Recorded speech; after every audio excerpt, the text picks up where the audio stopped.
Good morning, সবাইকে অনেক welcome আমার আরও একটি ভিডিওতে। আজকের দিনটা ছিল খুবই স্পেশাল একটা দিন। সেই স্পেশাল দিন সেলিব্রেট করতে চললাম চাকলাতে। তোমরা তো দেখেই নিলে আমরা কে কে যাচ্ছি। দেখো, আর একজন গাড়িতে উঠলেই ঘুমায়, ওর জন্য আমার কোলে যাকে দেখছো সে হলো আমার ননদের মেয়ে, মানে আমারও মেয়ে। এদের দুজনকে দেখো, সামনে খুব মজা করতে করতেই যাচ্ছে এরা।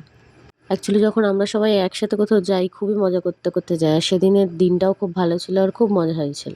ওই যে বললাম গাড়ি থামলেই জেগে যাচ্ছে, এই যে জেগে গেছে, এবার ওর মামা ওকে জ্বালাচ্ছে। মজা করতে করতে চলে আসলাম চাকলাতে। চাকলাতে দেখো মন্দিরটা কি সুন্দর লাগছে। আজকে ওয়েদারটাও খুব সুন্দরই ছিল, চারিদিকটা জাস্ট ওয়াও লাগছিল। চাকলাতে আমি আগেও দুবার এসেছি, এটা আমার থার্ড টাইম।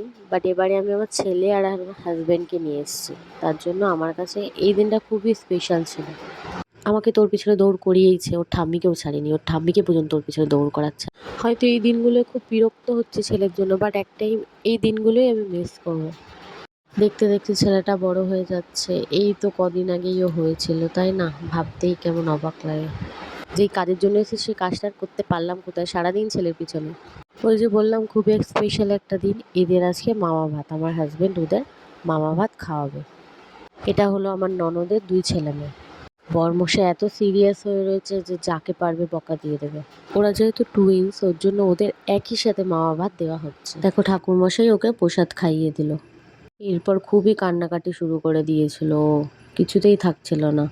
সেদিন প্রচুর পরিমাণে গরম পড়েছিল, যার জন্য বাচ্চারা খুবই কষ্ট পেয়েছে। ভাবতেই অবাক লাগছে, এই তো সেদিনকে হয়েছিল, এখন তারাও মামা ভাত খাচ্ছে, তারাও ভাত খাবে। সবাই মিলে এবার গাড়িতে উঠে পড়েছি। এবার যাব লাঞ্চ করতে হাবড়াতে। এই জায়গাটা নিশ্চয়ই তোমরা সবাই চিনে গেছো, খুবই ভাইরাল একটা জায়গা। হ্যাঁ, এই সেই ভাইরাল জায়গা বাচ্চার বিরিয়ানি। এখানেই আমরা লাঞ্চ করতে এসেছিলাম দুপুরের দিকে। যেহেতু পুজো আসছে, ভেতরটা খুবই ভালো ডেকোরেশন করেছে, আর ভেতরে অ্যাম্বিয়েন্সটাও খুবই সুন্দর। আমরা অর্ডার করেছিলাম বিরিয়ানি আর চিকেন চাপ, আর যেহেতু আমার দিদা শাশুড়ি বিরিয়ানি খায় না, তার জন্য ওনার জন্য ফ্রাইড রাইস অর্ডার করেছিলাম। এই যে বলতে বলতে চলে আসলো, চলো তাহলে খেয়ে নিই। বিরিয়ানিটা ভালো ছিল, বাট চিকেন চাপটা আমার ভালো লাগেনি।